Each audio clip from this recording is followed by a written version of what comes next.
দক্ষিণ কলকাতা ল কলেজে ছাত্রী গণধর্ষণের ঘটনায় বিজেপি যুব মোর্চা আজ মহামিছিলে ডাক দিয়েছে। বিধানসভা বিরোধী দলনেতা শুভেন্দু অধিকারীর নেতৃত্বে এই মিছিল হলো। ঝাঁটা হাতে কন্যা বাঁচাও স্লোগান তুলে কর্মী সমর্থকেরা পা মেলালেন মিছিলে। কালীঘাট থেকে রাসবিহারী অ্যাভিনিউ ধরে মিছিল যায় কসবায়। মঞ্চে দাঁড়িয়ে শুভেন্দু অধিকারী 25শে জুন কসবায় আইন কলেজের গণধর্ষণের ঘটনায় শাসক দল এবং সরকারের বিরুদ্ধে ক্ষোভে ফেটে পড়েন। 9 জুলাই দলীয় পতাকা ছাড়া নবান্ন অভিযানের ডাক দেওয়া হয়েছে। এছাড়া 21শে জুলাই শিলিগুড়িতে উত্তর কন্যা অভিযান করবে বিজেপি যুব মোর্চা।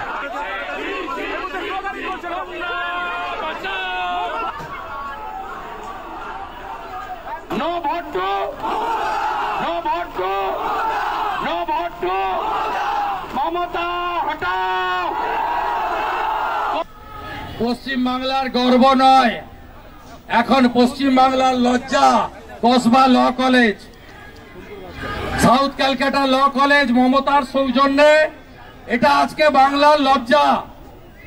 আমরা বাঙালি হিসেবে পরিচয় দিতে আমাদের অন্য রাজ্যে গেলে মাথা হেট হয়ে যায়। মেডিকেল কলেজ সুরক্ষিত নয়, ল কলেজও সুরক্ষিত নয়। আমরা আওয়াজ দিয়েছি কন্যা বাঁচাও, মমতা হটাও। আমরা আওয়াজ দিয়েছি ধর্ষকদের ফাঁসি চাই, আমরা মমতার পতন দেখতে চাই।